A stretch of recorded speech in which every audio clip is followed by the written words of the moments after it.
Good afternoon, ladies and gentlemen. Buenas tardes, damas y caballeros. Vamos a comenzar el tercer día de esta audiencia y antes de darle la palabra a la demandada para su alegato de cierre y algún tema de procedimiento que debamos abordar ahora, en lo que hace la demandada, simplemente el tribunal indicó en su temario que las partes tendrían la oportunidad de utilizar parte de su tiempo para la respuesta después de la presentación de la otra parte y nos gustaría reservar el tiempo que nos quede después de nuestra presentación para una respuesta. Esta será una respuesta, no será la presentación de temas nuevos. No, estrictamente una respuesta a lo que se dijo. Estoy seguro de que ambas partes tuvieron esto en cuenta cuando anoche presentaron sus puntos. Bueno, muy bien, si es correcto. ¿Hay algo que la demandante quiera decir en este momento? Sí, señor presidente. En primer lugar, me gustaría presentar a Catherine Calzalzar, esta funcionaria de Pacific Rum Corp. Se ha sumado a nuestra presencia hoy aquí. Y en segundo lugar, algo que tiene que ver con lo dicho por el abogado de la otra parte, que tiene que ver con un manual de la Cancillería de los Estados Unidos y tiene que ver con la asistencia en inversiones y también en controversias en el exterior. Y creemos que este es un documento que debe ser aceptado por muchas razones. En primer lugar, se trata de un documento de conocimiento público.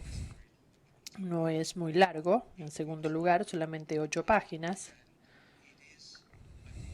Y creo que es un documento que se ha tornado muy pertinente a la luz de, no diría la importancia, sino la relevancia de la participación del gobierno de los Estados Unidos aquí. No era algo tan obvio, pero se ha tornado más obvio en los últimos 3 días. Creo que si ustedes equilibran el interés respectivo, es decir, cualquier perjuicio que pueda sufrir la demandada, si es que sufre alguna con la publicación o la inclusión de este documento público, yo diría que por interés, según los intereses de política pública y de jurisdicción para decidir en este tema, así como la manera de determinar cómo se puede interpretar el alcance de la disposición de CAFTA sin tener en cuenta este documento, llevaría al abogado a favorecer su inclusión y esto también, por supuesto, dejando de lado todo perjuicio que nosotros podemos sufrir con la exclusión de este documento. ¿La demandada quiere responder a esto en este momento? Sí. Inicialmente yo no creo que la demandante no puede reclamar perjuicio alguno si no se acepta el documento. Es un documento de conocimiento público totalmente a su alcance. Cuando prepararon sus escritos, ellos no indicaron razón alguna por la cual no lo presentaron de manera oportuna. Si bien se trata de solamente un pasaje de 8 páginas del documento, el documento completo del manual de la Cancillería tiene centenares de páginas, con lo cual, para entender el contexto de esta presentación, uno necesita acceso a todo el manual de Cancillería y, de hecho, no aumenta la importancia desde el último escrito de El Salvador en lo que hace la denegación, a la objeción a la denegación de beneficios. Fue algo que se presentó antes de la presentación de cualquiera de los escritos y todo tema abordado en este documento ya está en los escritos y no hay razón por la cual se deba permitir la presentación de este documento de manera inoportuna, sin mencionar el tema procesal. Y es que si bien todos nos preparamos anoche para la presentación de los días de hoy, no tuvimos tiempo para hacerlo y a menos que haya una buena razón para hacerlo, no creemos que sea pertinente aceptarlo. Permítame responder. Sí, brevemente. Me gustaría recordar al tribunal y a mi amigo el señor Smith que recibimos diversos documentos ayer. mientras estábamos realizando el contrainterrogatorio, lo cual tendría que haber sido presentado antes. En segundo lugar, tendremos otra ronda de presentaciones de escritos y, por cierto, dentro del contexto de esta ronda de presentaciones por escrito, me parece que tenemos hasta el 10 de junio, hay una oportunidad más que pertinente para que la demandada revise este documento y todo el manual de Cancillería, si así escoge hacerlo, para los fines de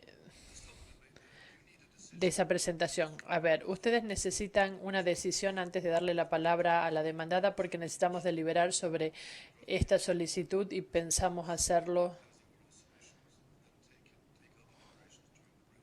A lo mejor sería, no sé si necesitan una decisión ahora, pero de lo contrario lo haríamos en el receso después de la presentación de la demandada. Pero simplemente quiero recordarles, no, ya entendimos, ya sabemos, no tenemos que volver a hablar sobre este tema y durante el receso vamos a hablar sobre este tema, con lo cual en lugar de demorar la audiencia, vamos a esperar hasta el receso.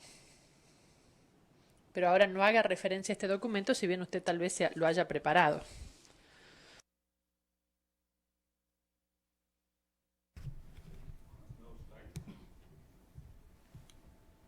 Slides, yes.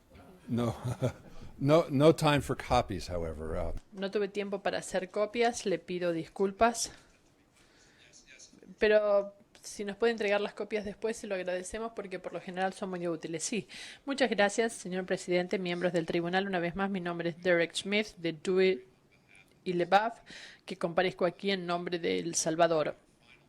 Voy a presentar nuestras observaciones finales sobre la base de los argumentos y el testimonio presentado en el curso de los últimos 2 días. Abordaré nuestras objeciones de abuso de proceso, ratione temporis y la falta de jurisdicción en virtud del derecho de la ley de inversiones, y al concluir el señor Badini abordará nuestra objeción por denegación de beneficios. Me gustaría agradecerles a ustedes por las preguntas presentadas ayer, dado que nos permiten concentrarnos nuestros comentarios en el día de hoy en cuestiones que ustedes consideran importantes, y organizaré mi presentación según esas preguntas, pero no seguiré el orden exactamente de las preguntas, y sí voy a reservar algunas de las respuestas para los escritos, y también en los escritos voy a complementar las respuestas y voy a realizar también comentarios adicionales que no responden directamente a sus preguntas. Su primera serie de preguntas tiene que ver con nuestra objeción por abuso de proceso. Me gustaría formular algunos comentarios generales antes de abordar sus preguntas específicas. Ustedes recordarán que estamos hablando de una prueba doble para el abuso de proceso, y El Salvador demostró que ambos criterios fueron ya cumplidos en este caso. Me gustaría comentar brevemente por qué esta prueba simple que se estableció en los casos de Phoenix Action y Móvil debe mantenerse, y la afirmación de la demandante de que una carga afianzada de probar la mala fe subjetiva debe introducirse.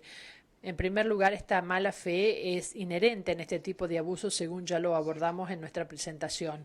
En segundo lugar, la nueva norma de la demandante daría lugar a una investigación compleja e imposible de las motivaciones de los individuos y las personas jurídicas. El abuso de proceso no puede establecerse si hay mala fe subjetiva. Y finalmente, la prueba actual es clara y se aplica simplemente. Todos los inversionistas, los estados y futuros tribunales saben exactamente cuál es el objeto de la prohibición. Los inversores saben cuáles son las conductas que hay que evitar, los estados conocen sus derechos, y la congruencia judicial será un asunto relativamente simple. Todo esto se perdería con la estrategia de la demandante. Volvamos a los hechos de este caso. Según indicamos, el primer criterio de la prueba se satisfizo. La demandante concedió que el cambio de nacionalidad era necesaria para que la demandante tuviese acceso a la jurisdicción. De hecho, la demandante reconoció que el acceso a la jurisdicción era la razón principal para manipular la estructura societaria de Pac Rim de Caimán a fin de cambiar su nacionalidad. Esto se desprende del testimonio del señor Shrek, segunda día de la audiencia, a las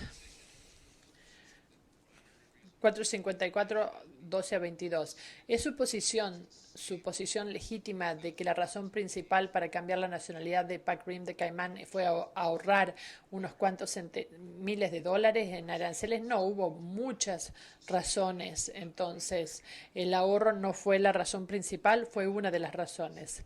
Al leerlo, usted puede decir que él aceptó que se trató de una razón primaria. Yo no lo interpreté así. Yo lo leí él dijo que no. Y yo le pregunté, ¿es esta su razón primaria? Él dijo que no. La pregunta es si el ahorro de dinero era la razón primaria.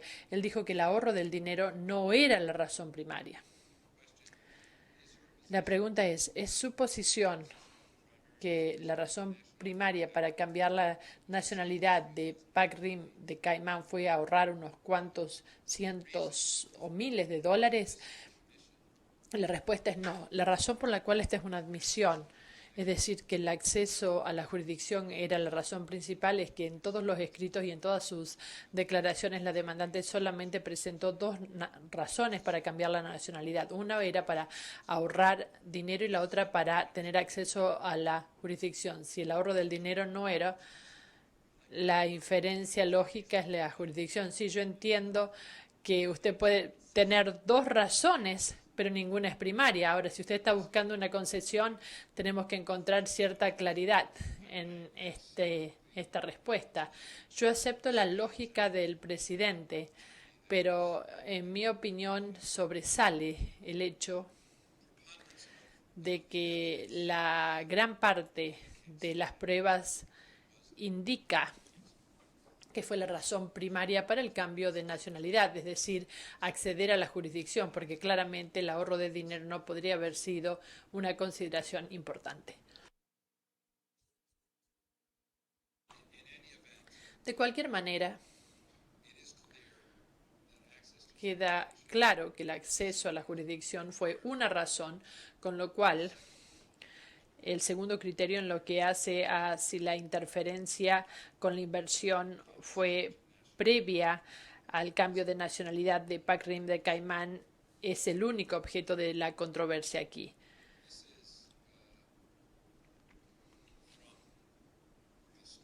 Esto se desprende de la declaración del señor Walter ayer, quien indicó la aceptación de la demandante en el sentido de que hay un solo tema fáctico cuestionado.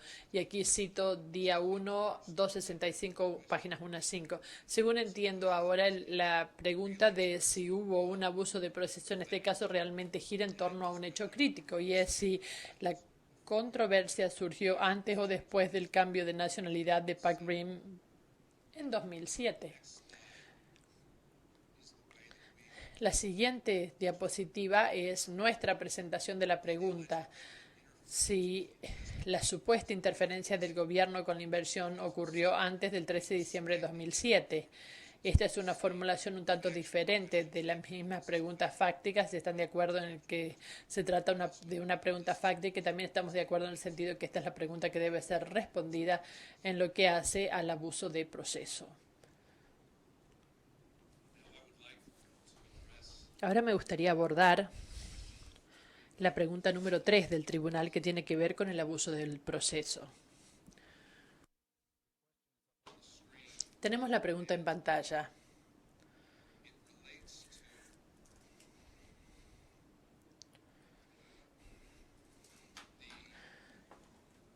Tiene que ver con el dictamen en el caso Maffesini, Legal Authority 80, which claim it's Legal Authority 81. Que es la autoridad legal de la demandante 81, el párrafo 94 en adelante, que se repitió en la diapositiva 10 de la demandante y se nos pidió que comentáramos sobre esto, y lo vamos a hacer ahora y también en los escritos. Los pasos realmente rebuscados descritos por el tribunal revelan la evolución de una controversia con el tiempo, pero tampoco tiene relevancia en lo que hace el abuso de proceso. Es realmente relevante cuando el Estado, el supuesto Estado, interfirió o comenzó a interferir. Maffesini aborda el tema de la existencia de una controversia legal para fines de la jurisdicción ratione temporis, pero no aborda la norma del abuso del proceso. No es la misma situación, son dos conceptos jurídicos diferentes y se pueden diferenciar claramente. Esa es la razón por la cual el Tribunal en Móvil utilizó el término nacido, que el tema del abuso del proceso tiene que ver con el nacimiento de una controversia. Este es un término diferente, mientras que en el análisis de Maffesini llegamos a lo que se llama la cristalización de una controversia. Estamos hablando de 2 minutos totalmente diferentes en la controversia.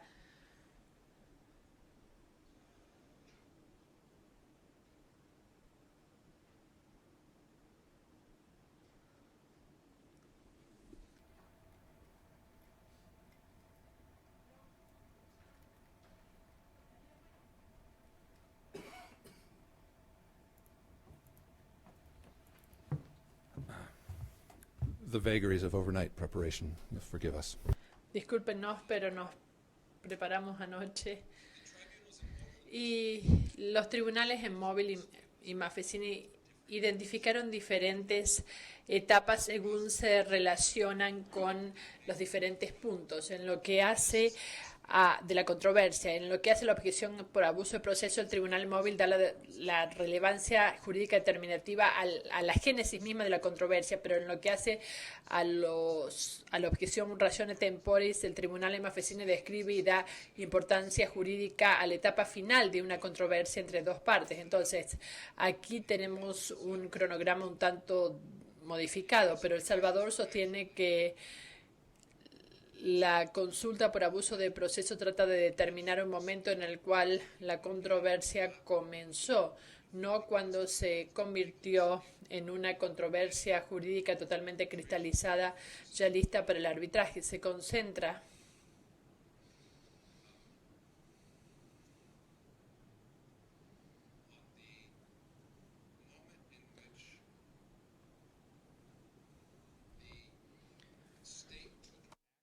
en el cual el momento tomó una medida que afectó a la inversión, y es al comienzo mismo de la controversia. Si usted se fija aquí, en una controversia el Estado hace algo que afecta a la inversión, en primer lugar, y luego el inversionista reacciona con su aceptación o con su desacuerdo.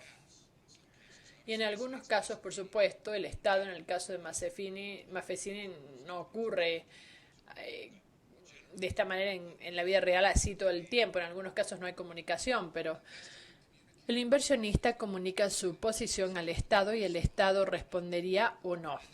Y luego el inversionista comunicaría quizás sus derechos jurídicos al Estado y el Estado respondería o no. Y luego tendríamos una controversia jurídica porque hubo un intercambio de opiniones jurídicas y esta controversia se tornó o cobró carácter jurídico. Nosotros decimos que el abuso comienza al comienzo mismo. ¿Y por qué? Hay una diferencia real entre la estructuración de una inversión antes de llegar, de manera que todos sepan quiénes son las partes y la nacionalidad, lo cual es totalmente adecuado. Y luego tenemos algo diferente que también se puede hacer, y es la reestructuración después de la inversión, pero antes de que haya una controversia entre las partes. Y luego tenemos un tercer momento donde la nacionalidad o la estructura societaria es manipulada después de que surgió la controversia o después de que nace la controversia. ¿Y por qué es que el abuso de proceso se concentra en esto? Porque ese es el momento en el cual el inversionista sabe que hay un tema que puede ser litigado, es decir, cuando se puede comenzar a manipular esto después de que se ha enterado de la conducta del gobierno. Ese es el momento en el cual se torna abusivo.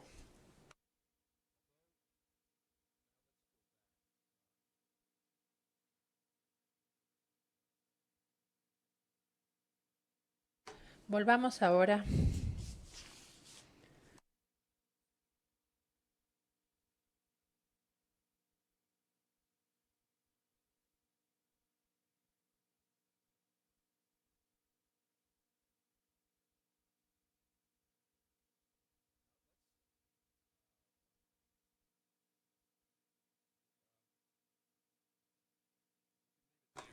podemos quedar aquí por un minuto, pero las medidas identificadas por la demandante que dieron lugar a su controversia tienen que ver con la aplicación de un permiso ambiental, y todas estas medidas ocurrieron antes del cambio de la nacionalidad. El señor de Gramont dijo el día lunes que la controversia comenzó a cristalizarse en la declaración pública del presidente Saca en marzo de 2008, pero entre diciembre de 2007 y marzo de 2008 no ocurrió nada nuevo.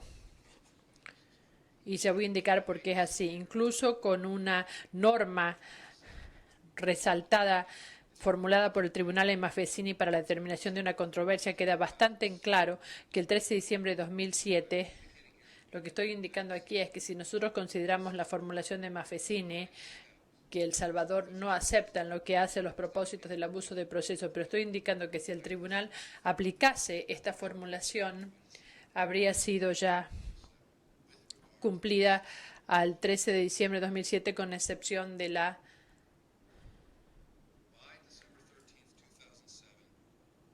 solicitud.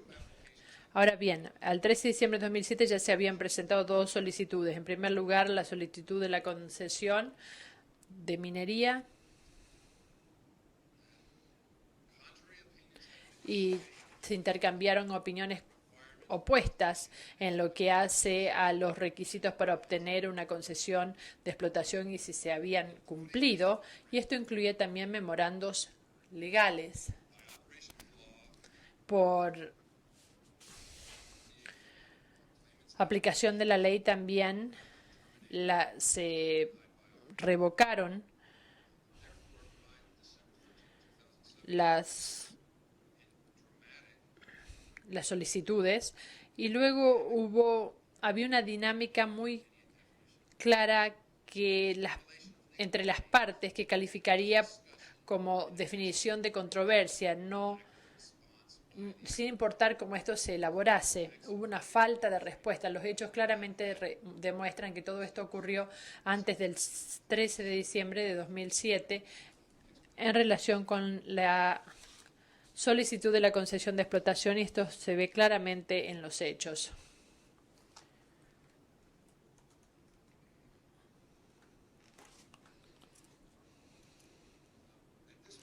En este momento,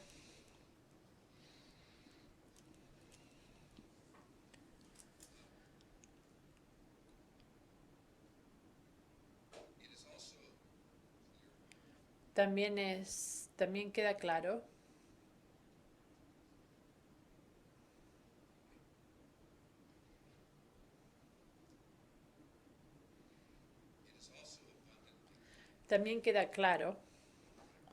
a partir del acta y del testimonio del señor Parada, que es algo indiscutido,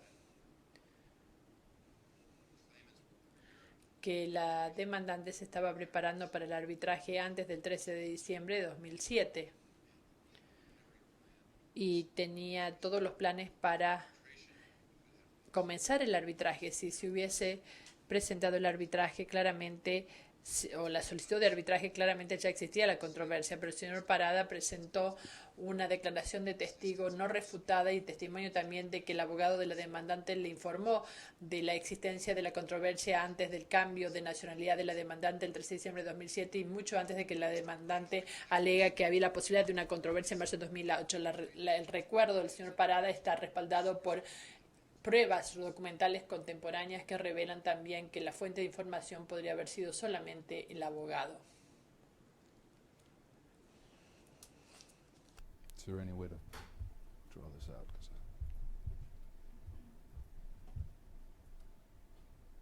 'Cause this is an email. Este es un correo electrónico del 8 de abril de 2008 de Luis Parada al ex fiscal de General de El Salvador. Dice, puede iniciarse un arbitraje ante el CIADI contra la República de El Salvador en virtud del CAFTA. Este es un correo electrónico del señor Parada a Eric Schwartz. También dice aquí, hemos estado investigando esa controversia desde fines de diciembre, cuando conocimos por primera vez que los abogados, la contraparte, estaban preparando para el arbitraje. Finalmente, en la carta de los abogados de la demandante del año 2007, ellos indicaron que el 24 de octubre de 2007 una relación entre cliente y abogado, entre Carl Morning y Pacific Rim Mining Corp y sus subsidiarias, había comenzado.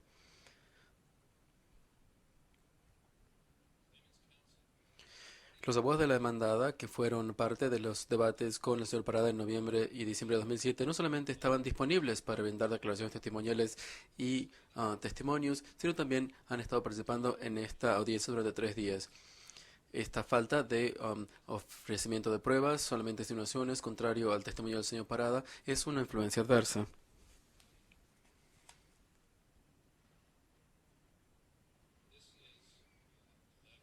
Esta es una carta del señor Schreck al presidente de El Salvador, el señor Saca, del 14 de abril de 2008, en donde indica que en esa fecha Pacific Rim Mining de Canadá tenía planeado iniciar el proceso de resolución de controversias establecido en el CAFTA, el acuerdo entre América Central, Estados Unidos y la República Dominicana. Vuelvo ahora a lo que había planteado anteriormente.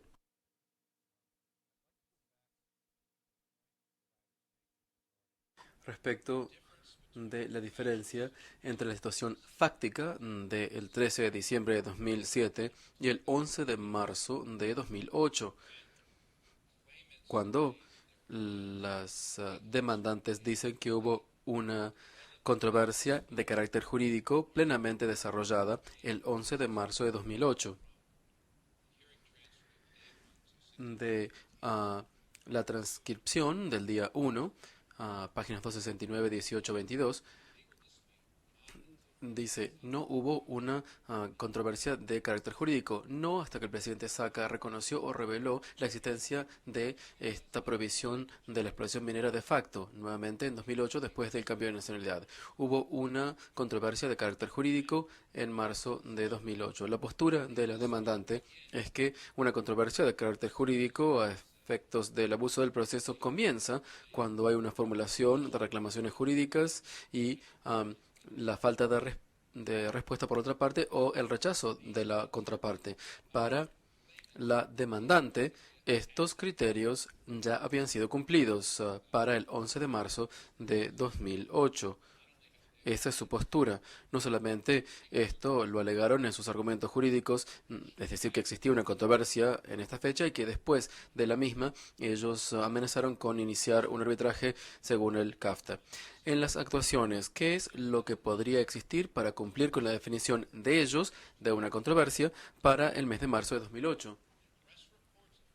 Los informes de prensa del presidente de Saca no dicen nada respecto a la formulación de disputas de carácter jurídico. Se habla de rechazo o falta de respuesta. No hubo ningún tipo de reclamación jurídica que se formulara allí, tampoco hubo ningún tipo de debate porque estaba allí el presidente Saca, solo él, y no hubo rechazo ni tampoco falta de respuesta. ¿Cuándo sucedió esto? Estos criterios deberían haberse cumplido antes del 11 de marzo de 2008. ¿Cuándo sucedió esto? Sucedió cuando yo lo acabo de indicar, es decir, en 2005 y en 2006 y en 2007, respecto de la concesión de explotación y su solicitud. Señor presidente, me parece que respecto a este tema mi lógica es bien sólida.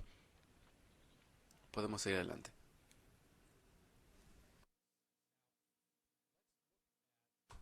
Examinemos ahora el resumen de los hechos relativos a la concesión. La parte en rojo es el periodo del 7 de diciembre, o mejor dicho, diciembre de 2007 y abril de 2008. Debería decir 14 de abril de 2008. Es el periodo cuando se produjo el cambio de nacionalidad y cuando ellos amenazaron con incoar un arbitraje en virtud del CAFTA. El único hecho en ese periodo es el informe de prensa del presidente Saca. Nosotros ya analizamos en profundidad que no hacen lo que las demandantes dicen que hacen. El conocimiento de la disputa, la presentación de opiniones jurídicas y el rechazo de las mismas. Todo esto ocurrió entre diciembre de 2004 y diciembre de 2007, hasta enero de 2007, de hecho, en cuanto a la concesión de explotación. Ellos tuvieron muchas comunicaciones o algunas comunicaciones con el gobierno en materia de los permisos de carácter ambiental y el MARN, pero no hubo comunicaciones no registradas, por lo menos no después de enero de 2007, porque la solicitud de la concesión, que es la fuente real de derechos de ellos, quedó cristalizada después. Nada sucedió entre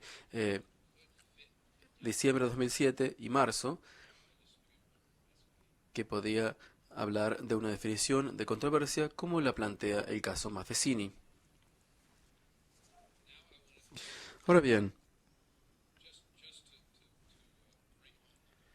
para dejar bien claro qué significaban o no significaban los informes de prensa del presidente Saca, aquí tenemos la declaración del señor Shrek en la página 2 a 475, 12 a 18, y se le preguntó: ¿usted tiene alguna prueba de marzo de 2008 si hubo algún tipo de prohibición sobre la minería? En marzo de 2008, cuando se expidió esta carta. La intención era referirse al informe de prensa y la respuesta fue no. No hubo pruebas adicionales de una prohibición en marzo de 2008. Entonces se le preguntó de su postura que el 12 de marzo de 2008 usted sabía que había una prohibición. No, fue la respuesta. Todos los argumentos de la demandante hasta ahora se han basado en el hecho de que el comunicado de prensa del señor Saca, o mejor dicho, sobre el presidente Saca, creó una prohibición de explotación minera. Pero el señor Shrek, el CEO de Pacific Rim Cayman, cuando a él se le preguntó si sabía si existía una prohibición cuando salió el artículo del presidente Saca, dijo que no. Así que el 12 de marzo de 2008, ¿usted no sabía que existía una prohibición? No. Pero en esa fecha, inmediatamente después, usted amenazó con un arbitraje en una carta del 14 de abril de 2008, ¿no es correcto? Es correcto. Ok. No sabía que todas las concesiones de minería en El Salvador iban tarde o temprano a ser objeto de expropiación. Esto me parece a mí como que él no sabía que existía una prohibición. No sabía que en ese momento, bueno, lo que sabía es que nuestros esfuerzos de que el gobierno siguiera la ley, según nuestros activos en particular, no habían sido seguidos. Y los indicios de que había consultas numerosas eran que iban a seguir allí mostrando estos incentivos. Todo esto sucedió antes del 12 de marzo de 2008, porque se está refiriendo a ese periodo. En consecuencia, son las numerosas consultas lo que hicieron que él se dé cuenta de que su concesión estaba en problemas. No fue nada de lo que se dijo en ese artículo sobre el presidente Saca. ¿Lo podemos interrumpir? No, por supuesto, pueden interrumpirme, sí, sí. Sabemos que algunos abogados le gusta que el tribunal no formule preguntas. A mí me pasaba eso cuando yo era abogado. No, no hay problema, puede hacer preguntas. Bueno, usted dice que en marzo y en abril no había objeto de reclamo porque no había prohibición y no había medida. Y esto sería un buen punto para el fondo, pero es un punto para la jurisdicción. Es un planteo para la etapa de jurisdicción debido al abuso del proceso, porque lo que ellos plantean es que no existía controversia alguna hasta esta fecha. Lo que ellos plantean es que existía una disputa en esta fecha porque se estableció en ella una prohibición. Si no se hubiese establecido prohibición alguna, bueno, no había nada diferente en marzo de 2008 que el 13 de diciembre de 2007. Y si no existía prohibición, nada cambiaba. Todos los hechos que habían ocurrido y que están en las actuaciones ocurrieron antes del 13 de diciembre de 2007. No se habla nada de la concesión de explotación que haya sucedido entre el 13 de diciembre y el 12 de marzo. Si no se anunció prohibición, nada había cambiado. Y si la controversia existía, como dicen ellos que existía a esa fecha, y ellos habían amenazado con el arbitraje un poco después, es decir, que ellos pensaban que existía la disputa, entonces si existía en esa fecha, también existía en diciembre porque no hubo cambio alguno. El único cambio que alegan ellos es la prohibición. Si la prohibición no existía, todos los hechos que hacían que la disputa se suscitara en marzo de 2008 eran conocidos, veraces y existentes en diciembre. Si no había prohibición, la disputa tendría que haber empezado antes de esa fecha. Y si ellos amenazaban con un arbitraje, lo amenazaban sobre la base de hechos que ocurrieron antes de diciembre de 2007. Señor Smith, me pregunto, no escuché el punto de vista de la demandante respecto de las supuestas conversaciones con los funcionarios de El Salvador. Me gustaría que usted nos indicara eso. Voy a hablar de este tema inmediatamente. Quería plantear una cosa. Después de marzo de 2008, cuando ellos alegaron que había ocurrido algo bastante profundo, siguieron invirtiendo millones de dólares en El Salvador. Esto no es congruente con su postura, en donde hubo un enorme hecho. ¿Y por qué, si existió este enorme hecho, siguieron invirtiendo dineros en un país en donde había una prohibición total a la explotación minera? Continuemos, por favor.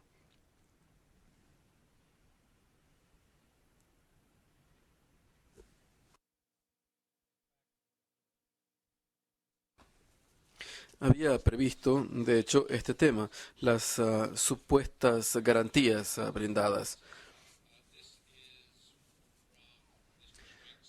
Esto proviene de la declaración testimonial del señor Shrek, de mis reuniones con los funcionarios salvadoreños antes de 2002 y de la fusión con Dayton, y bien entrado el 2008, los funcionarios de altos niveles en el gobierno salvadoreño expresaron repetidamente el apoyo a nuestro proyecto, particularmente en 2007 y 2008, en donde nos aseguraron que los permisos necesarios para realizar actividades de extracción en El Dorado serían brindados.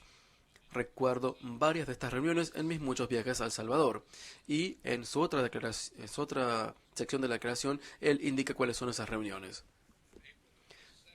La carta del 22 de abril del 2011 de los abogados de la demandante, los abogados de El Salvador, escuchamos que hubo 2 reuniones más.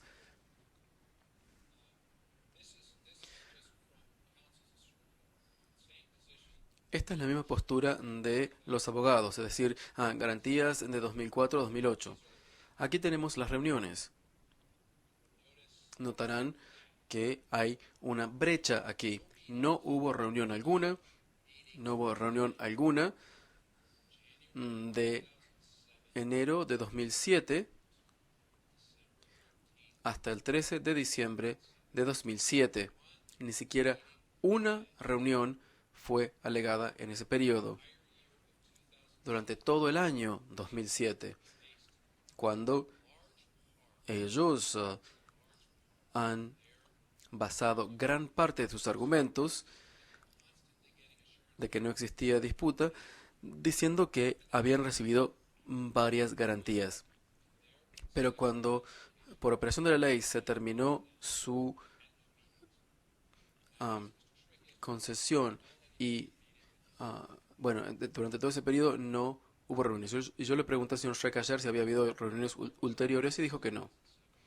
Hubo eventos en 2007, por ejemplo, la declaración del ministro del Medio Ambiente, que claramente indicaban un desacuerdo y una controversia respecto de varios temas de carácter jurídico, pero no hubo reuniones.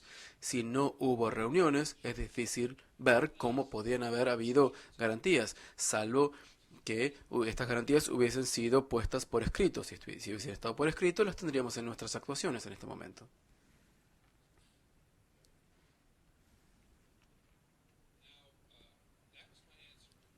Esta fue mi respuesta, un poco larga, a la pregunta número 3 en materia de abuso del proceso.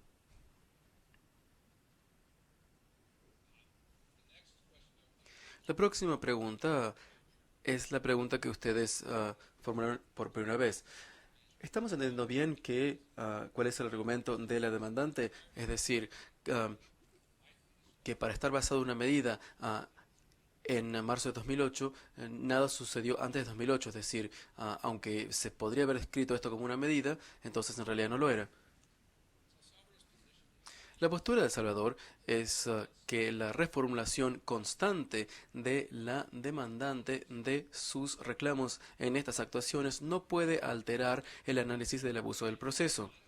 La demandante no puede, a estas altas horas del arbitraje, a través de declaraciones de sus abogados, modificar su notificación de arbitraje. No ha ofrecido la demandante ninguna modificación a su notificación de arbitraje y continúa sosteniendo la veracidad de los hechos que están alegados allí. La reformación de la medida, si fuera permisible, no negaría este hecho. Todo lo que yo analicé respecto de la notificación de arbitraje y las consecuencias de las medidas, todas estas fueron alegatos de hechos que la contraparte no ha negado, y me parece que este Estado en este momento no lo puede hacer. El Salvador aceptó estos hechos, pero a efectos de esta determinación del tribunal, así se ha indicado. La cuestión si ha habido o no una interferencia con la disputa, o si la disputa nació antes de diciembre 13 de 2007, eso es una cuestión de hecho. Es decir, estamos hablando de la génesis de la disputa o la cristalización de la disputa. Pero ellos dijeron ayer que esta es una cuestión de hecho y no una cuestión de cómo ellos formulan su reclamación. Pasemos ahora a sus bases fácticas en la notificación de arbitraje. Dicen que existió una conducta arbitraria y discriminatoria de El Salvador, falta de transparencia y un trato justo y no equitativo, ya que no se actuó respecto de las solicitudes de las empresas para obtener una concesión de explotación minera. Ahora bien,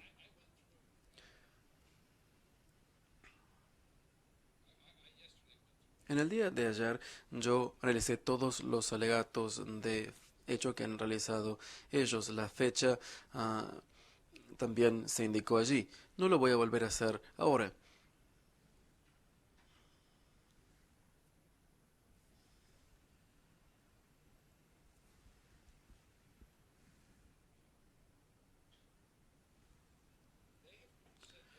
Ayer indicaron que estas medidas que ellos alegaron en su notificación de intención, que eran incumplimientos del CAFTA, estas medidas ya no eran violaciones del CAFTA, pero todavía seguían siendo medidas.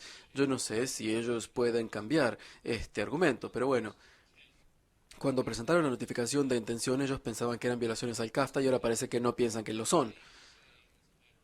Ellos dicen que las consecuencias de estas medidas, ya sean violaciones del CAFTA o no, ellos dicen que como resultado de estas medidas, las empresas han visto que sus inversiones han sido básicamente destruidas y virtualmente carentes de valor.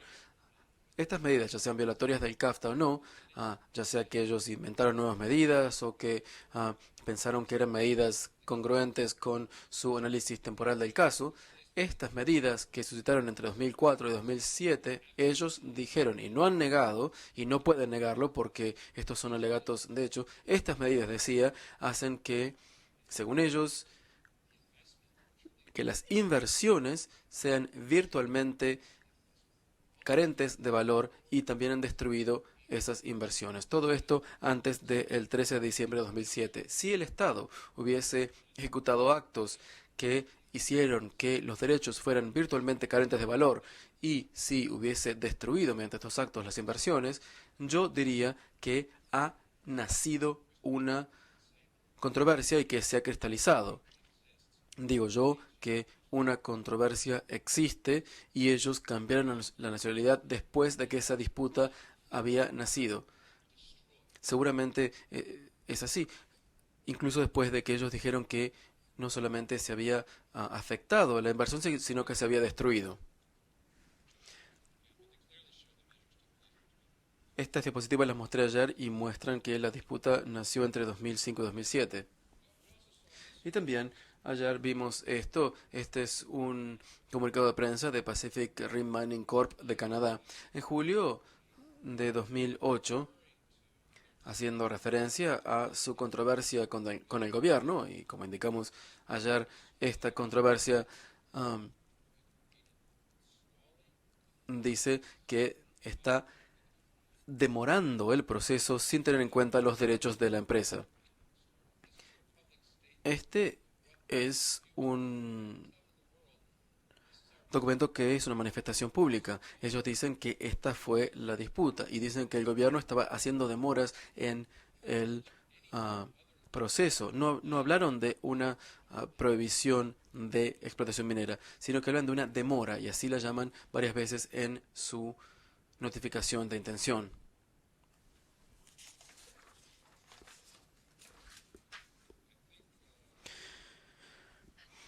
Creo que las diapositivas no muestran nuestra respuesta a la pregunta del tribunal número 4 respecto del tema. Pero bueno, la pregunta 2, no tengo diapositiva al respecto, en cuanto al abuso del proceso. Esa respuesta la vamos a dar por escrito. Creo que hay algunas cuestiones de derecho societario un poco complejas que no pueden abordarse cuando uno habla en forma oral así. Se hizo referencia en esta pregunta a la colocación privada y el financiamiento en materia de colocación privada y tenemos más pruebas en las actuaciones allí, pero analizamos este tema. Pensamos que el acta no muestra ningún tipo de elemento en cuanto a este tipo de colocación privada y el financiamiento relativo a ello, y esto tampoco está en las declaraciones de McLeod-Seltzer, tampoco en lo que dijo el señor Ali. Así que las declaraciones del señor Ali no tienen que ser establecidas como hechos en las actas. En cuanto al hecho de que ellos se basan en esto, diciendo que es una prueba de que no existió controversia, en las actas hay poca información para que se pueda utilizar este argumento. No hay información respecto de la naturaleza de la colocación y tampoco cuáles son los detalles de la misma, es decir, qué se reveló y qué no se reveló. El señor Ali dijo que se había revelado, pero no sabemos si se hizo o no, y tampoco sabemos a quién se ofreció esta colocación privada. Por ejemplo, se podría haber ofrecido a accionistas actuales que son todos gerentes de la empresa, por ejemplo. En este sentido no habría habido ninguna necesidad alguna de revelar la información. Así que esto solamente surge de algunos elementos de una declaración testimonial. Esto que voy a decir no está en el registro, pero Pacific Rim Mining Corp ha seguido realizando colocaciones privadas después de que se inició este arbitraje. Ellos dijeron que las colocaciones privadas no pueden hacerse si se conoce la existencia de una controversia. Ellos siguieron haciendo una colocación privada. La conclusión a la que quieren ellos que ustedes lleguen, basándose en las declaraciones de la señora McLeod-Seltzer, no surgen de dicha manifestación.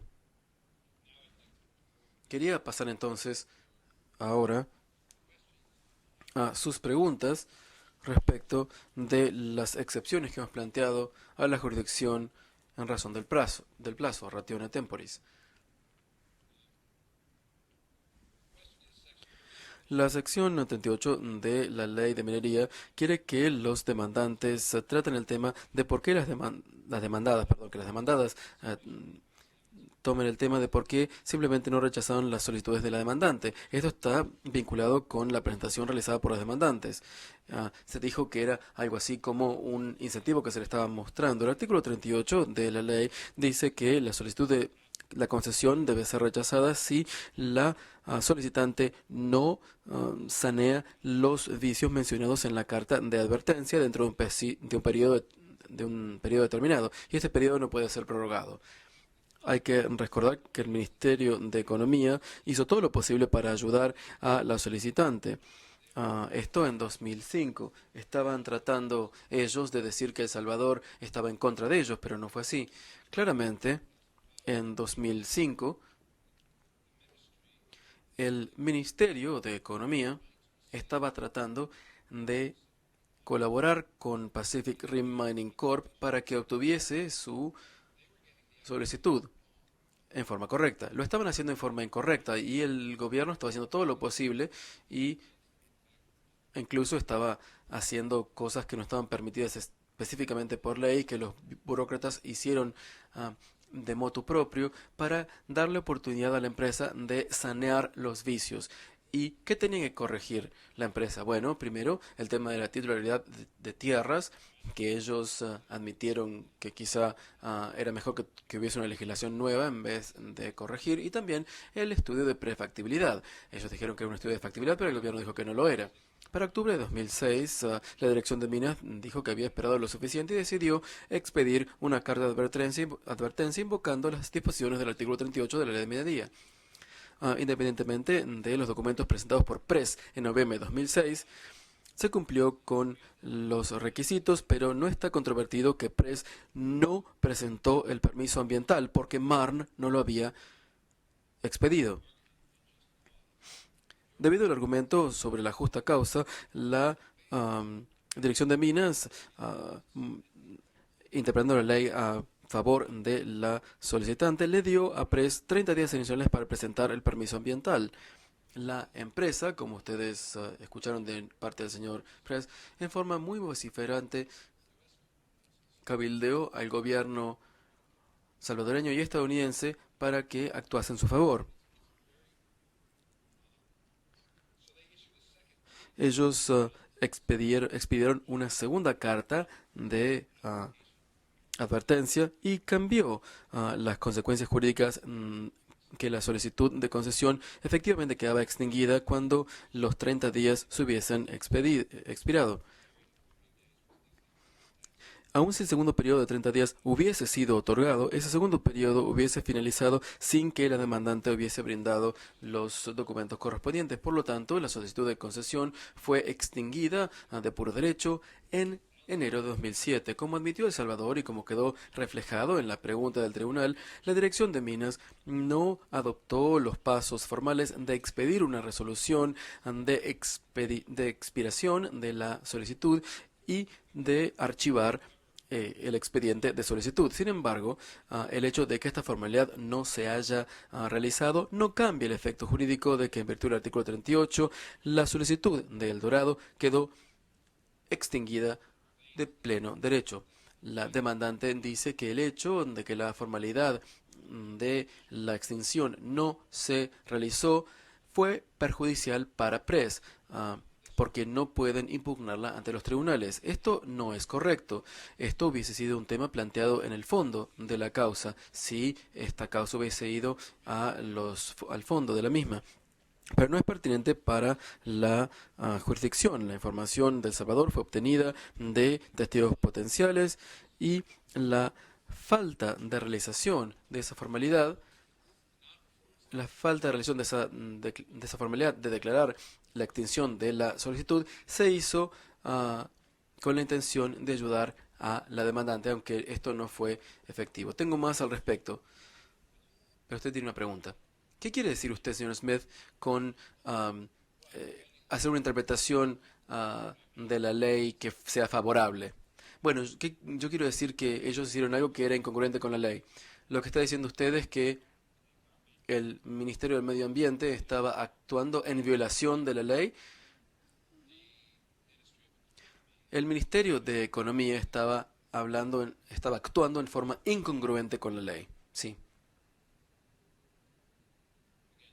Pero nuevamente, la intención fue beneficiar a la demandante. Como recordará, el Tribunal de El Salvador dijo en sus escritos durante la fase de excepciones preliminares que la segunda carta de advertencia fue retirada. La segunda carta fue retirada precisamente para que nada cambiase oficialmente. Esa fue la intención, porque había legislación que iba a presentarse para crear una moratoria de 3 años a la explotación minera.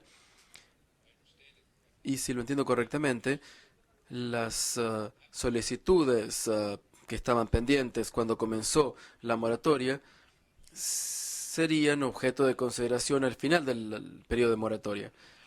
Si esa carta no hubiese sido retirada,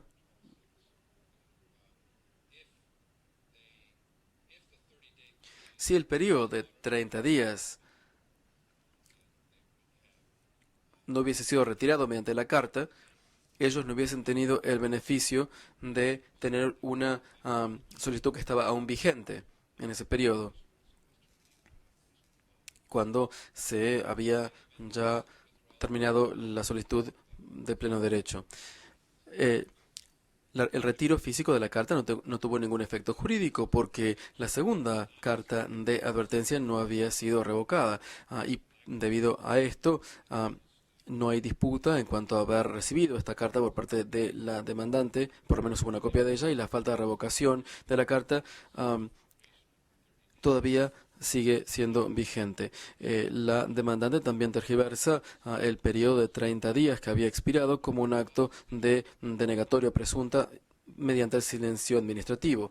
Quería brevemente indicar qué es lo que sucede en virtud del artículo 38 de la ley minera y las disposiciones generales de el derecho administrativo salvadoreño.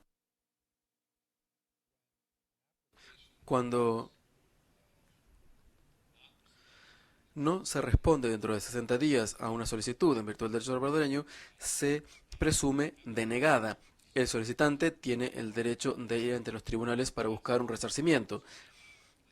Ese es el sistema de denegatoria presunta que, según la demandante, nosotros hemos enfatizado demasiado. Esto es diferente del artículo 38 de la ley de minería, que es una disposición específica que exige el rechazo de una solicitud y el cierre del expediente. Yo quería entonces asegurarme que estos dos conceptos jurídicos se entiendan en forma diferente. Quería pasar ahora al próximo tema en cuanto a la jurisdicción ratione temporis.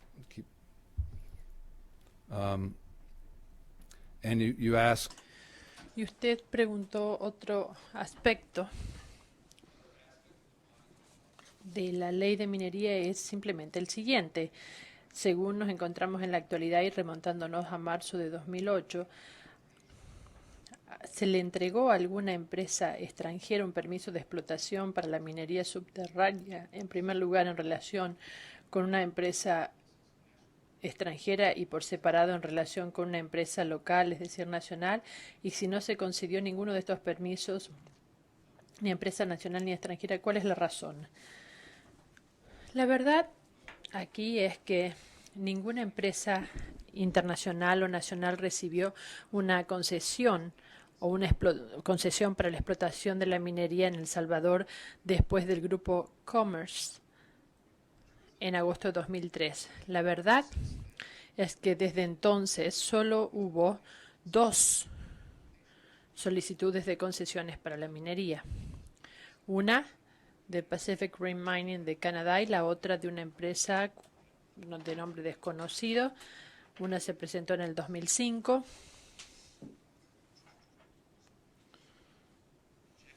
y fue rechazada por el Ministerio de Economía en 2006. Desde 2005, con la excepción de Pacific Rim Mining Corp., simplemente no hubo solicitudes de concesiones de minería. Usted me está recordando algo. El permiso de Commerce Group fue revocado cuando el permiso ambiental en 2006, y la revocación del permiso ambiental llevó a su incapacidad o imposibilidad de explotar la concesión de explotación que les había sido concedida.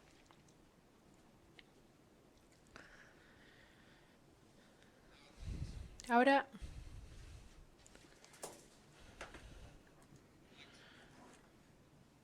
me gustaría abordar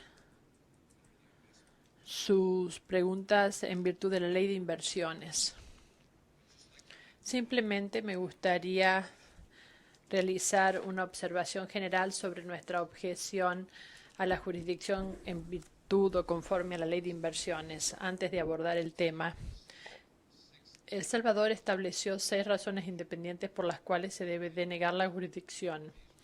Si el tribunal acepta cualquiera de estas razones, debe denegarse la jurisdicción. La última de estas objeciones solamente se relaciona con el hecho de que El Salvador no aceptó la jurisdicción conforme al artículo 15 de la Ley de Inversiones, y le solicitamos al tribunal que considere minuciosamente cada uno de estos 6 fundamentos para la denegación de jurisdicción.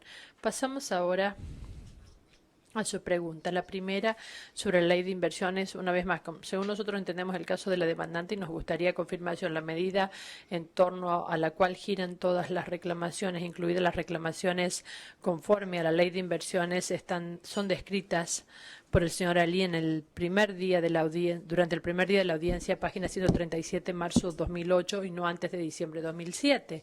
Nosotros reservamos nuestra respuesta para los escritos.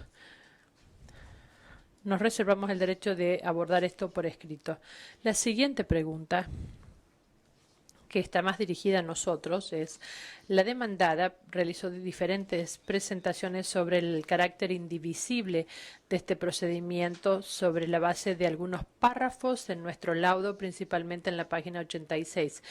Y nosotros entendemos lo que quieren decir, pero queremos asegurarnos de que no se presente como un argumento sobre la base de res judicata, la doctrina de los actos propios, colaterales o cualquier otra cosa que evite que el tribunal analice el fondo del punto. Queremos asegurarnos de que no es un tema que está siendo solicitado al menos por la demandada. El Salvador no está presentando ningún argumento sobre la base de res judicata, la doctrina de los actos propios o la doctrina de los actos propios colaterales. Sin embargo, nosotros sí mantenemos la congruencia judicial, que esto determinaría que el tribunal no debe llegar a decisiones contradictorias sobre el mismo tipo, en el mismo tema, en el mismo caso, con lo cual, si el tribunal desestima el procedimiento en virtud del casta, también debe desestimar el procedimiento según la ley de inversiones. Y si la ley de inversiones logra prevalecer en lo que hace a este proceso, entonces nosotros creemos que el proceso debe continuar. Es decir, esto es en virtud de CAFTA con respecto a una medida que supuestamente constituye un quebrantamiento del artículo 10.16 antes de que otro procedimiento de solución de controversias, es decir, el arbitraje internacional. Este sería la continuación de un procedimiento y ya no sería la continuación de un procedimiento en virtud de CAFTA. Ahora, ¿tiene alguna pregunta? Quizás más adelante.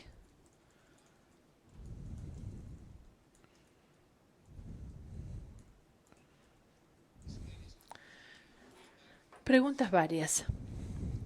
Ahora bien, si se está diciendo algo sobre los testigos que debieran,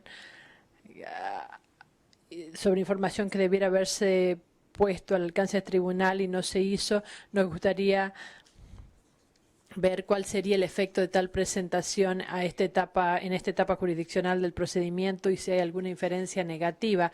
El Salvador no está de acuerdo con la insinuación del señor Ali que El Salvador no presentó los testigos necesarios. El Salvador probó plenamente su caso sin testigos adicionales. La pregunta fáctica de cuándo surgió la controversia queda probada en abundancia con la notificación de intención de la demandante y otras pruebas que constan en acta y no fue necesario presentar testigos fácticos para satisfacer la carga de la prueba que se satisfizo ya con creces.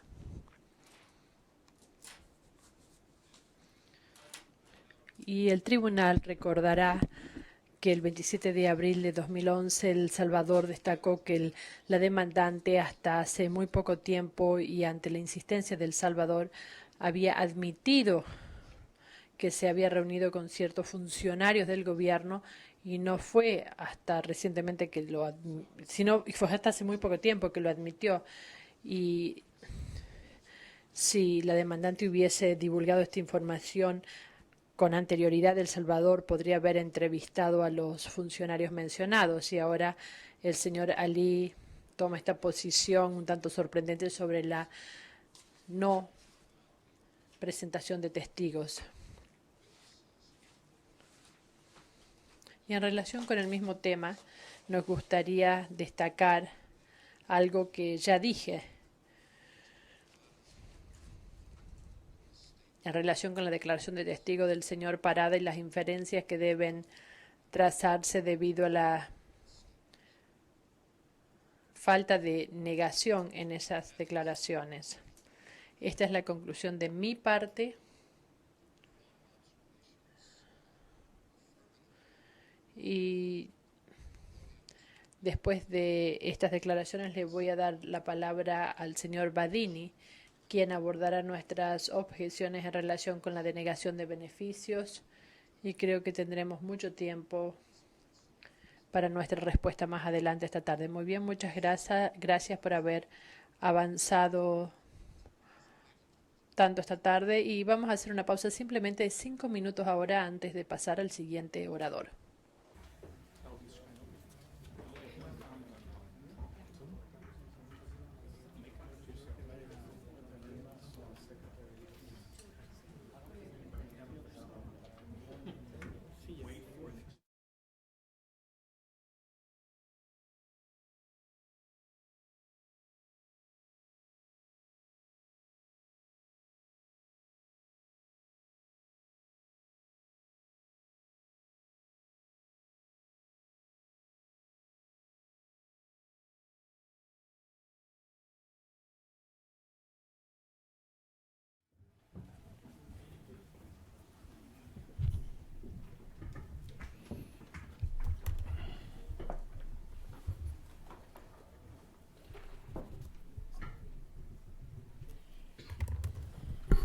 Let's resume. Good afternoon, Mr. Buenas tardes, señor presidente, miembros del tribunal. Una vez más, mi nombre es Aldo Badini. Como lo indicó mi colega, voy a tratar de resumir este procedimiento en lo que hace a la denegación de beneficios, al menos desde la perspectiva de la demandada. En la madrugada traté de aprovechar la sugerencia del tribunal para concentrarme en dos cosas. En primer lugar, el testimonio que hemos visto o escuchado en los últimos 2 años, en los últimos 2 días, como así también los argumentos, en lugar de tratar de reflotar nuestros argumentos anteriores. El tribunal también hizo algunas preguntas sobre la denegación de beneficios y voy a tratar de compartir con ustedes algunas ideas iniciales. No logré una presentación muy elegante de mis respuestas como lo logró el señor Smith, pero voy a tratar de abordar algunas preguntas. Me gustaría comenzar con el comentario preliminar. Recordé anoche que el señor Ali comenzó con una analogía del cricket y es un deporte que no entiendo ni miro. Y a lo mejor si lo mirara pudiese entenderla, pero debido a las conexiones con los Estados Unidos, me parece que sería más oportuno recordar otro deporte en las palabras inmortales de un individuo cuyo nombre no es muy fácil de pronunciar. Ernest Lawrence Dare, que puede ser desconocido de muchos, y me gustaría leer los últimos renglones de un poema que escribió sobre el deporte más estadounidense.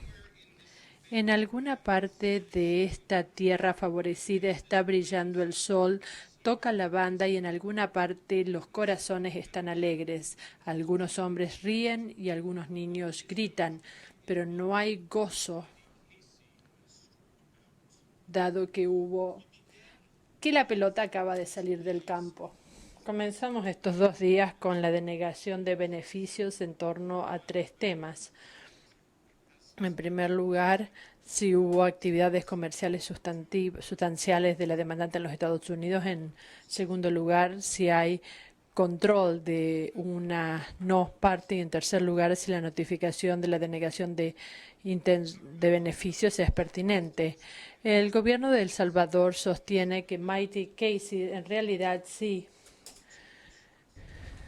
logró su objetivo en lo que hace a 2 de estos temas. Y lo digo porque el señor Shrake ayer bajo juramento aceptó los puntos 1 y 2 a favor de la demandada y voy a resumir estos aspectos. En lo que hace al punto 3, sostenemos que se trata de un tema legal, tiene que ver con el momento oportuno de la notificación y les vamos a dar también algunas ideas generales de por qué pensamos que esta notificación fue pertinente y luego vamos a ampliar nuestra respuesta en nuestros escritos. Sin más demoras, pasemos al primer tema, donde la demandante tiene actividades muy importantes en los Estados Unidos y pasemos a lo que dijo el señor Shrake ayer. Él admitió que en primer lugar la demandante no realiza actividades comerciales en los Estados Unidos, simplemente es la que tiene las acciones. Ahora bien, la pregunta fue ¿cuántos empleados tenía Pac Rim Caimán cuando se inscribió en las Islas Caimán? La respuesta es una sociedad inversora, no tiene empleados. Entonces, no arrienda oficinas, no. ¿Para qué empleados? No tenemos empleados. Y es propietaria de acciones en la empresa a nombre de Pacific Rim Mining. Bueno, el verbo es tener, eso es lo que hace una sociedad de inversión, es el propósito, tener acciones. ¿Hace algo más? No, eso es lo que hace una sociedad de control o de inversiones. Entonces, ¿tiene una cuenta bancaria? No. Y entonces existe solamente en papel. No, es una sociedad de control o inversionista, solamente tiene activos. Entonces, ¿qué existencia física tiene, por ejemplo, más allá de lo que ustedes dicen? Por ejemplo, existe simplemente más allá del registro societario en las Islas Caimán. ¿Tiene alguna existencia? No, ninguna. Las demandantes finalmente trataron de oscurecer algo desde el comienzo, pero ayer se aclaró. La demandante no realiza actividad de exploración alguna. Él dijo, Pac Rim es una sociedad inversora y aparentemente no tiene directorio, pero una vez más se trata de una empresa diseñada solamente para tener activos. No hay actividad de exploración directamente a través de esta sociedad de inversión, como lo sugiere el nombre. Estrictamente es una empresa para tener activos. Y hemos visto parte de las pruebas ayer o las declaraciones ayer. Algunos de los proveedores analizaron el suelo, las minas, planearon el proyecto, pero ninguna de estas empresas, ninguno de estos proveedores fue contratado o gestionado por la demandante y todas las funciones administrativas de comercialización y finanzas se realizaron en Canadá.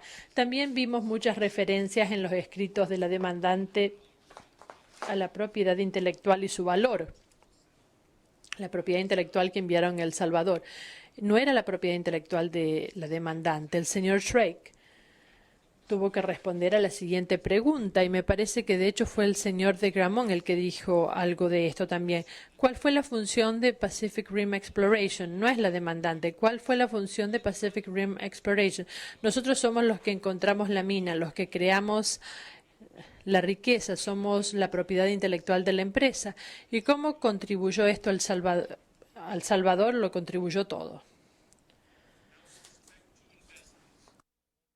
En lo que hace a las inversiones no lo voy a abordar en detalle, simplemente muestro esto a manera de referencia. Hemos demostrado que las inversiones en El Salvador no fueron realizadas por la demandante y tampoco provinieron de los Estados Unidos.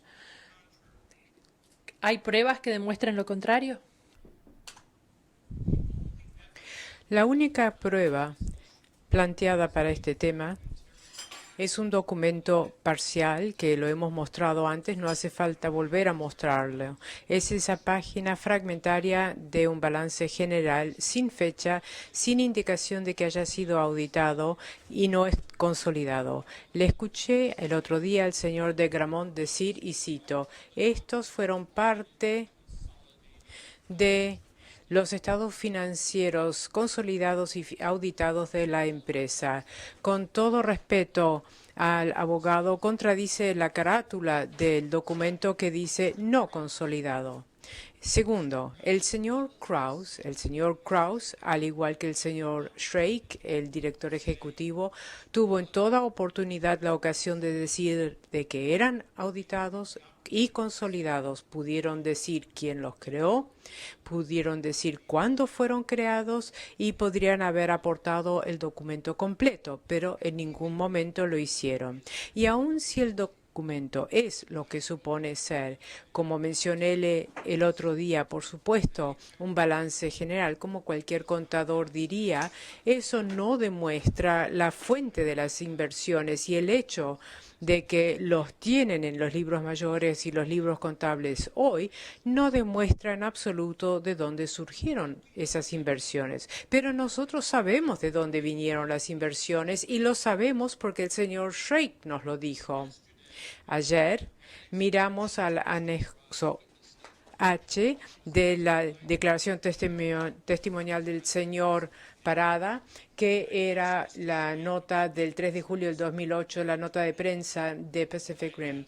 Y yo le pregunté una pregunta. Cuando usted dijo que la compañía no puede seguir invirtiendo millones de dólares por año para proceder con sus proyectos mineros de oro en El Salvador, la compañía de la cual usted estaba hablando era la canadiense. ¿Es eso correcto? Respuesta, sí. Y una vez más, sí, esta es la diapositiva, le pregunté más acerca de esa nota en la prensa y el lenguaje que se le atribuye a usted de que Pacific Rim y sus predecesores han invertido aproximadamente 77 millones en la exploración y el desarrollo de oro en El Salvador con resultados excepcionales, ha dicho Tom Schrake, presidente y director ejecutivo. ¿Lo he leído correctamente? Respuesta, sí. Y aquí una vez más, Pacific Rim en esa frase es la empresa matriz de esa compañía canadiense, ¿correcto? La respuesta fue sí. Es una nota periodística sobre la sociedad matriz. Entonces, no se disputa en absoluto de que las inversiones de Canadá y de la empresa matriz y que la demandante lo único que tiene es tenedora de acciones. Ahora, la demandante, ¿cómo va a lidiar con todas estas pruebas? Hay una sola manera en que lo puedan hacer y es con establecimiento de una sociedad ficticia. No hay que mirar a la demandante y el hecho de que la demandante no hace nada y de que no hace las inversiones. Lo que deben hacer es mirar todas estas otras empresas, considerar la familia de empresas Pacific Rim y si hay un documento, una hoja en este caso que demuestra hasta qué grado esto es una cuestión ficticia, es un pedazo de papel que usó el señor de Gramont en su alegato de apertura el primer día y quiero mostrar eso en pantalla.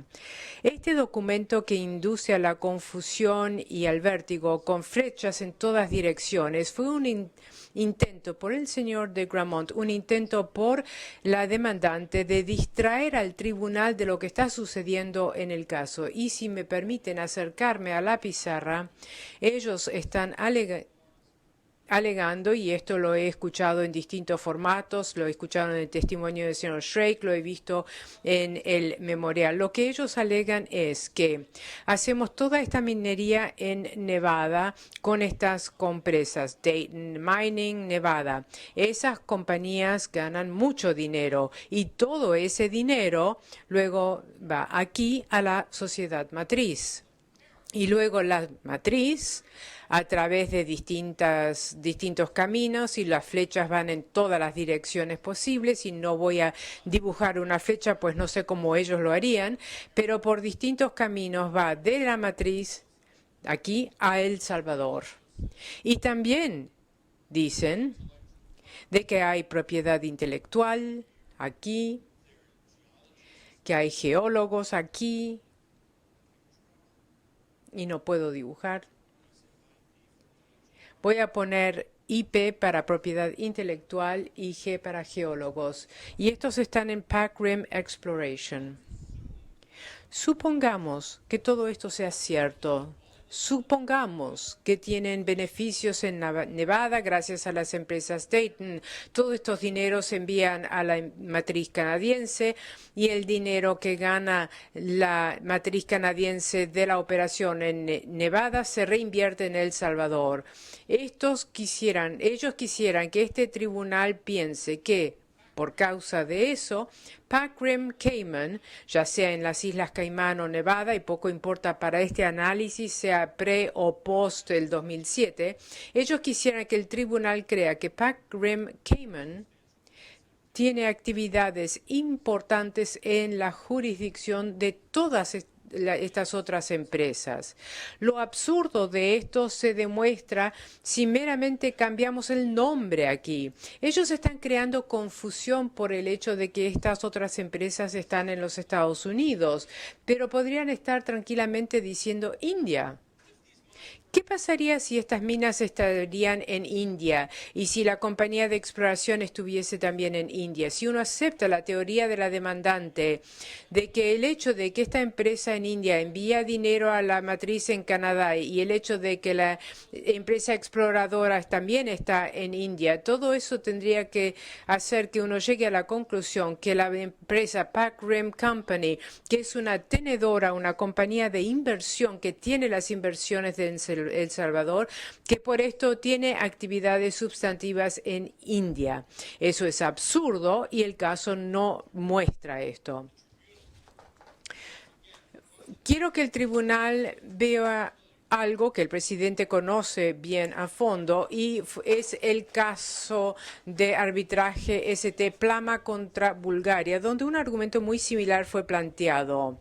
Un argumento muy similar era: no miren solamente a la demandante, miren a las otras empresas dentro de la familia para determinar si la demandante tiene actividades sustanciales o no. El tribunal notó que la demandante no tenía actividades comerciales sustantivas en Chipre y dijo, y este es el lenguaje importante: contrario a los alegatos de la demandante, esta falta no puede corregirse con actividades comerciales emprendidas por una entidad asociada, pero diferente, y ahí era Plama Holding Limited, aun donde PHL es propietaria o controla la demandante. Y lo que he puesto aquí es una ilustración gráfica de las compañías de inversión en el caso Plama. La demandante era una compañía que era propiedad de o era controlada por la matriz y el tribunal supuso, y no creo que hubo determinación,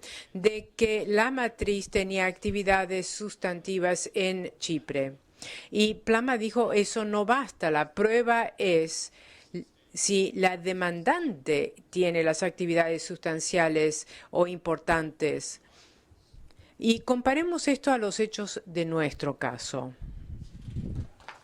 Estos son los hechos de nuestro caso y hay dos periodos en cuanto al tiempo. Por un lado, la estructura organizativa antes de la reestructuración. Aquí está Pacific Exploration, es la compañía que el señor Sheikh dijo ha dado todo a El Salvador.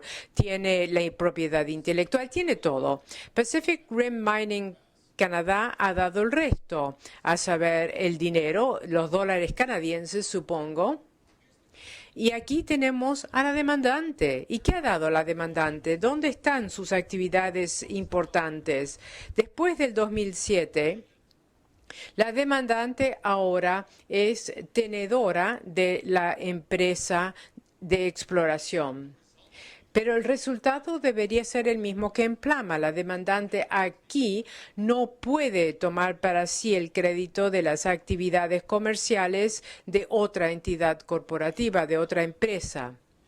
En Plama dijeron, aún si la entidad corporativa era la sociedad inversora de la demandante, eso no iría a satisfacer la prueba. Entonces, la demandante, en base a las decisiones de jurisprudencia actuales, no puede recibir el mérito de las actividades de otras empresas, ni tampoco lo puede recibir en una lectura lisa y llana del lenguaje de los tratados. Ahora quiero pasar a la cuestión de si la demandante es la propiedad de o está bajo el control de personas que son no partes. No estoy cuestionando la propiedad de la empresa canadiense en todo momento. Esto aparece en el memorial de contestación. Y como dije el otro día, eso debería ponerle fin a la investigación. Desafortunadamente, la demandante ha establecido o ha presentado una teoría que no está apoyada por el lenguaje del tratado y se refiere a una de las preguntas formuladas por el tribunal, a saber si la práctica de una o más agencias o entidades para la definición de nacionalidad tiene algún impacto en este caso.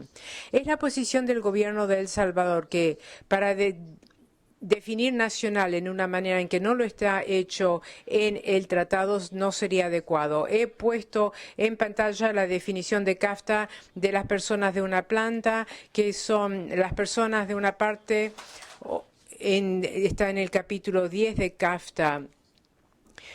Persona natural que tiene la nacionalidad de una parte según el anexo 2.1.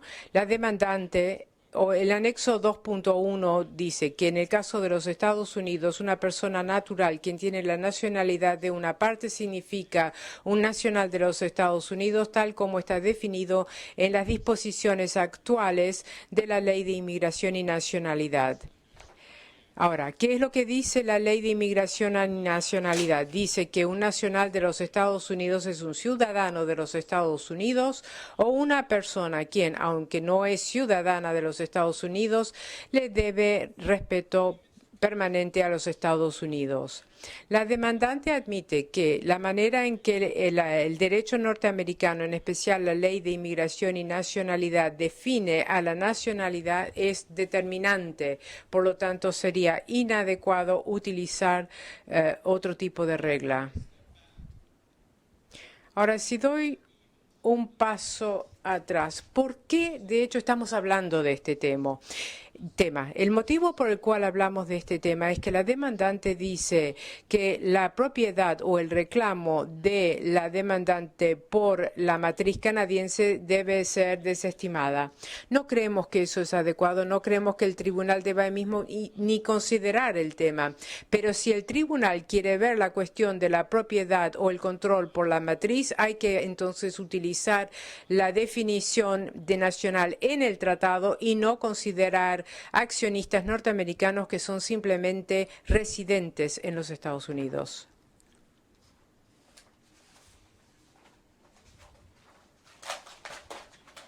Voy a hablar ahora brevemente de control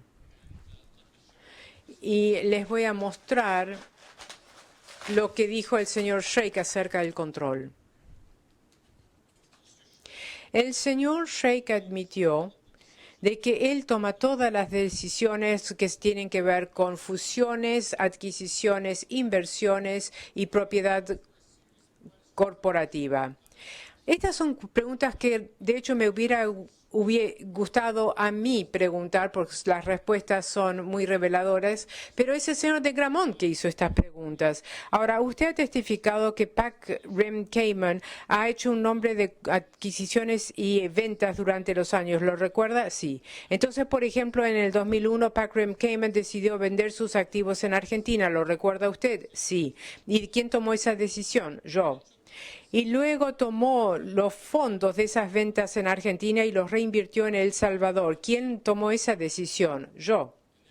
Y luego en el 2004, Pac Rim Cayman se transformó en propietario del 100% de Pacific Rim El Salvador. ¿Quién decidió ello? Yo. Y luego en 2005, Pac Rim Cayman fue el 100% propietario de la otra subsidiaria salvadoreña Dorex. ¿Lo recuerda usted? Sí. ¿Quién tomó esa decisión? Yo. Y luego, la decisión más importante a nivel de la empresa, es decir, el cambio del estado donde está constituida, esta pregunta se hizo. Y luego en 2007, Pac Rim se le cambió la nacionalidad de Pac Rim de las Islas Caimanes a Nevada. ¿Quién tomó esa decisión? Yo. Anoche yo me preguntaba por qué el señor de Gramont estaría preguntando estas preguntas y obteniendo estas respuestas. Y llegué y concluí que hay dos hipótesis. La primera hipótesis es que la demandante está tratando de argumentar que el señor Sheikh, además de ser presidente de la compañía canadiense, cosa que es, también es presidente tesorero y secretario de Pacific Rim Exploration, es decir, la compañía de exploraciones que él ha dicho ha dado todo a El Salvador. Y quizás el argumento sería que por ser él presidente también de esa compañía, es decir, la compañía de exploración, que es una compañía norteamericana, entonces las actividades de esa compañía es algo por lo cual la demandante puede tomar el beneficio. Y ellos argumentan de que esa compañía controlaba a la demandante. El problema con ese argumento, y hay un par de problemas, es que es totalmente incongruente con la decisión Plama y la decisión de otros tribunales de no poder beneficiarse de las actividades de otras entidades. Pero también hay una segunda posibilidad en la que se me ocurrió. Amén de tomar el crédito de las actividades comerciales, quizás él está diciendo que en su rol como presidente de la compañía norteamericana, que la compañía norteamericana está controlando la demandante, entonces deben ser controladas por una parte. Pero el problema es que la demandante lo está viendo totalmente al revés. Y les voy a mostrar una vez más los organigramas. Aquí vemos el organigrama en 1997. Aquí está la demandante, no, perdona, y aquí está la empresa exploratoria. Lamento que la diapositiva no sea muy buena, pero viene de la pieza probatoria C21. Si el argumento es que Pacific Rim Exploration controla Pac Rim Cayman, este organigrama muestra de que eso es errado, porque ambos están bajo control de la empresa canadiense. Ahora, quizás la situación haya cambiado después del 1997. Veamos la pieza probatoria C55, inmediatamente antes de la reestructuración en diciembre de 2007. Aquí tenemos a la reclamante Pac Rim Cayman, aquí está Pacific Rim Exploration. Y una vez más, Pacific Rim Exploration y el señor Sheikh con su sombrero de presidente de Pacific Rim Exploration, ¿está él controlando a la demandante? No, están al mismo nivel y ambos controlados por la empresa matriz. Y por último, veamos la estructura final que resultó de todas estas manipulaciones corporativas. Aquí tenemos la pieza probatoria R126 que vimos ayer. Y lo interesante aquí, es que aquí tenemos a la demandante y por debajo de la demandante, por debajo tenemos a la empresa de exploración. Por lo tanto, la demandante no puede decir que la subsidiaria que está aquí está controlando a la demandante. Eso me lleva a la pregunta que me hice yo mismo. El señor Shrake obviamente estaba diciendo la verdad cuando él dijo de que él tomaba todas las decisiones personalmente. Las decisiones ahora las tomaba utilizando el sombrero de presidente de Pac Rim Exploration o estaba tomando esas decisiones en su función de capacidad de la empresa matriz canadiense. No es necesario especular pues él nos dijo qué sombrero tenía puesto. Veamos su testimonio. Como dije, él es presidente y director ejecutivo no solamente de la empresa de exploración, pero también de la matriz canadiense.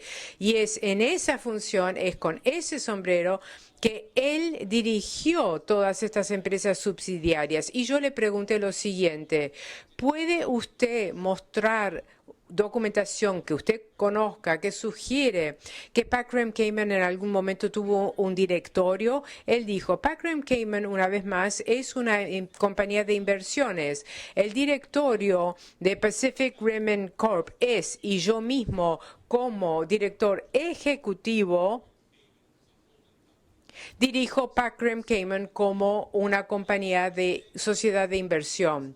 Él admitió todas esas cosas que le dijo el señor de Gromont, que le preguntó el señor de Gromont. Él dice que él tomó todas esas decisiones como el ejecutivo principal de la matriz canadiense. Para aclarar, yo le pregunté, usted dice que el directorio de Pacific Rim Mining Corp dirigía a Pac Rim Cayman. Usted está hablando del directorio de las compañías canadienses. ¿Es esto correcto? Sí.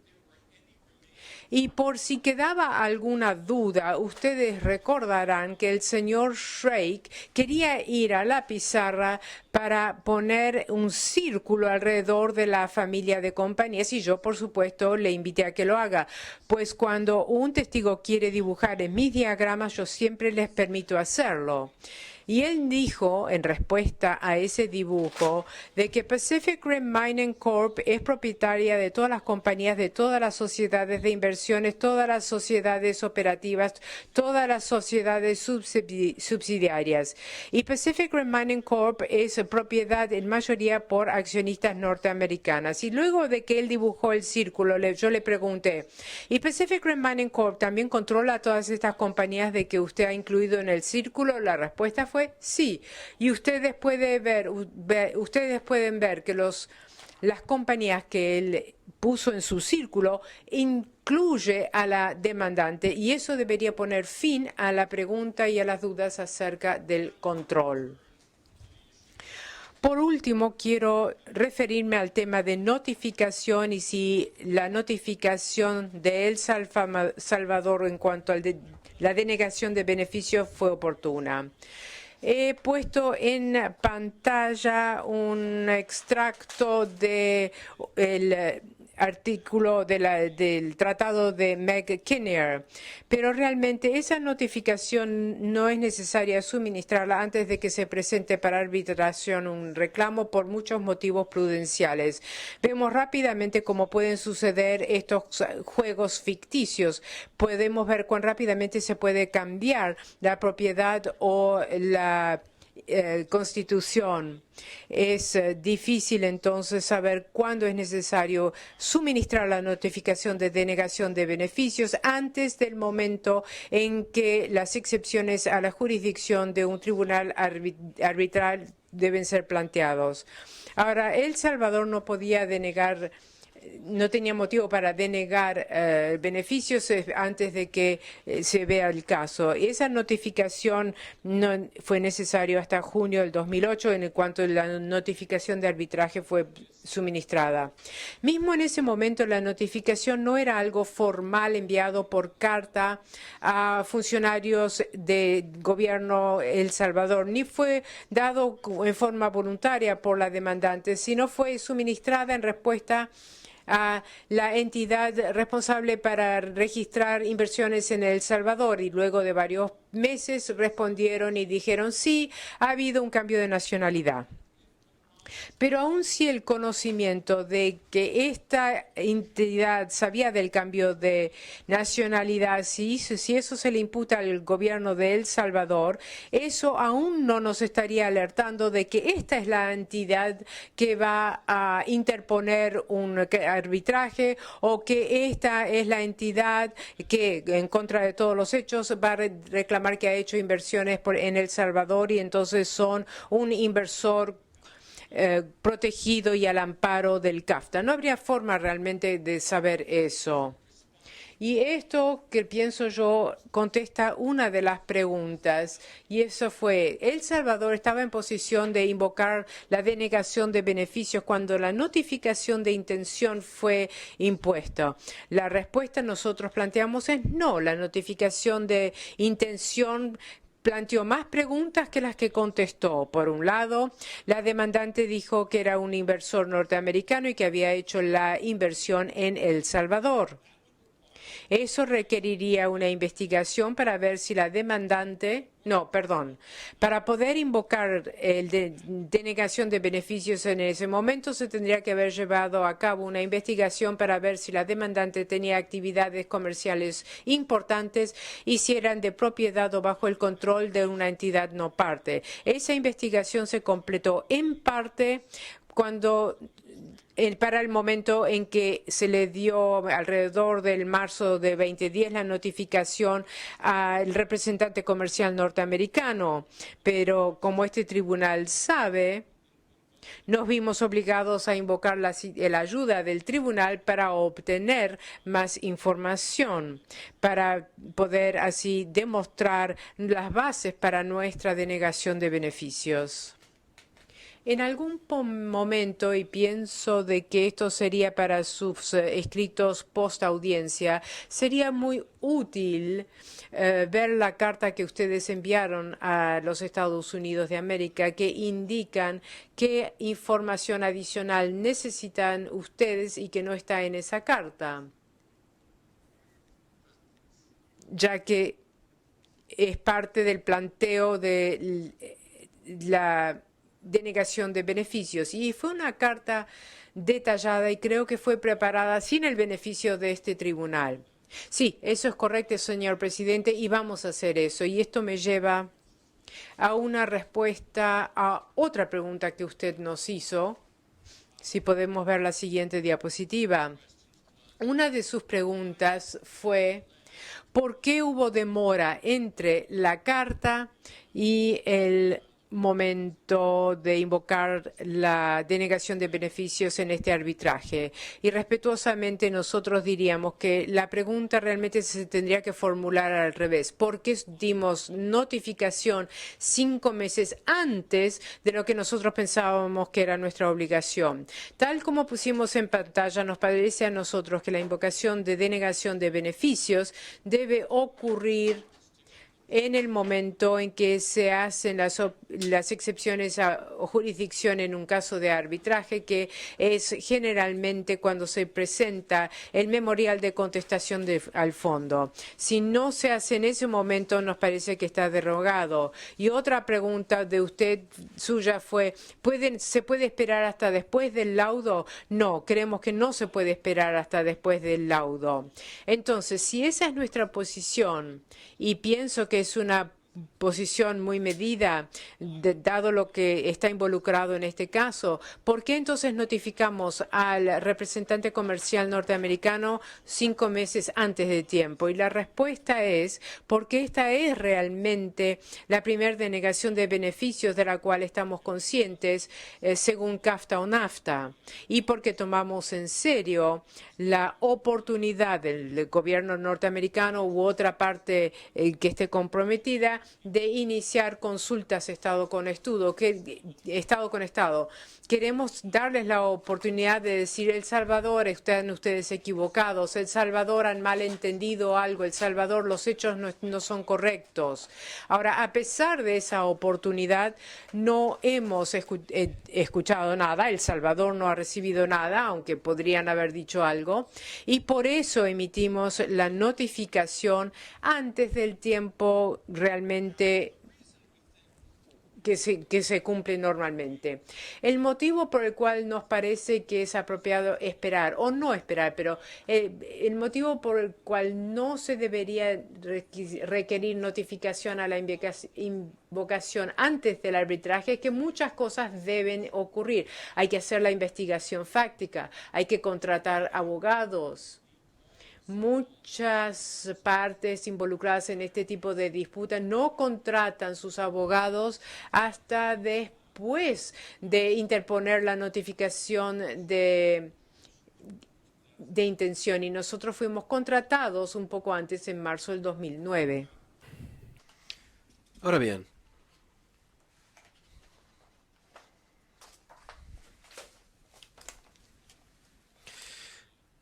pasemos a la próxima diapositiva.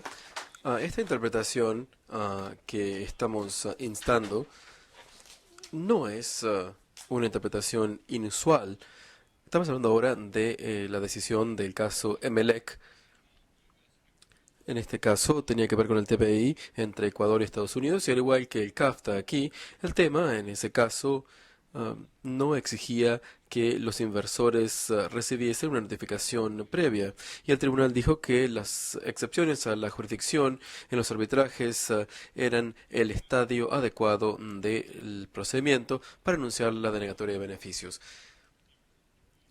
Miembros del tribunal, es significativo que en todos los documentos que nosotros vimos en cuanto a la oportunidad de la denegación de beneficios, no ha existido ningún argumento coherente que se haya planteado respecto de cómo se ha perjudicado la demandante. Si se hubiesen denegado los beneficios anteriormente, ellas no hubiesen estado lesionadas en alguna forma.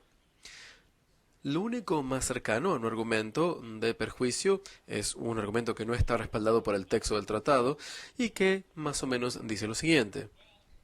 Bien, al tener que esperar tanto, ustedes interfirieron con el proceso de consulta entre estados, debido a que Estados Unidos puede tener miedo de participar en ese proceso, porque si lo hace, El Salvador lo va a acusar de no haber brindado en forma adecuada una protección diplomática según el convenio CIADI.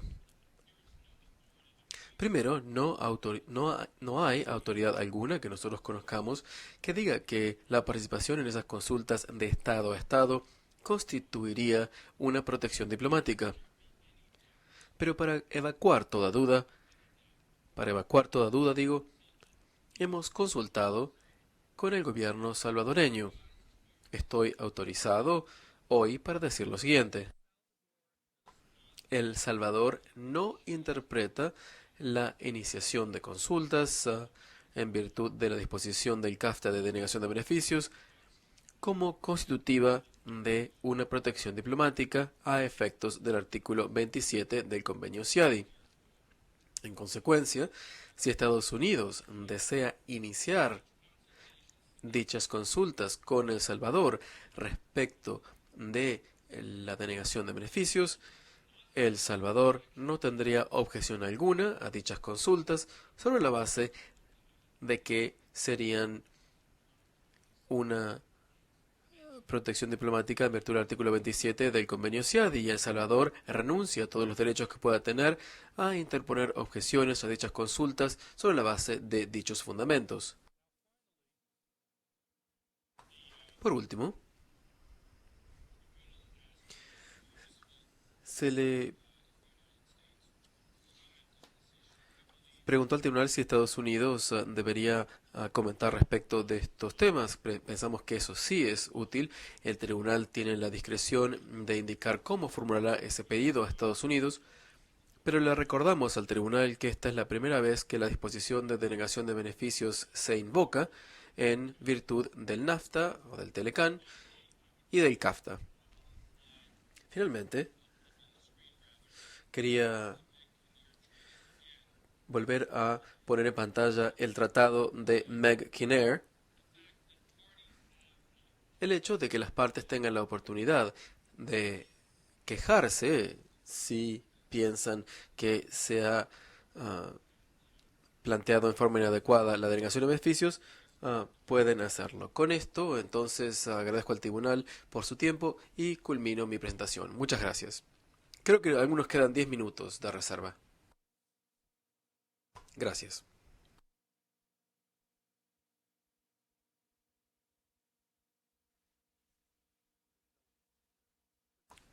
Nos quedan 20 minutos, de hecho.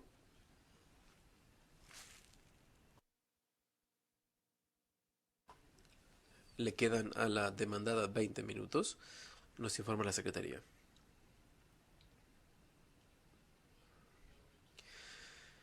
Íbamos a hacer un receso de la tarde. Tuvimos un receso un poco más largo de lo que íbamos a tener. ¿Cuánto tiempo necesita la demandante? Si necesita 30 minutos, puede hacerlo.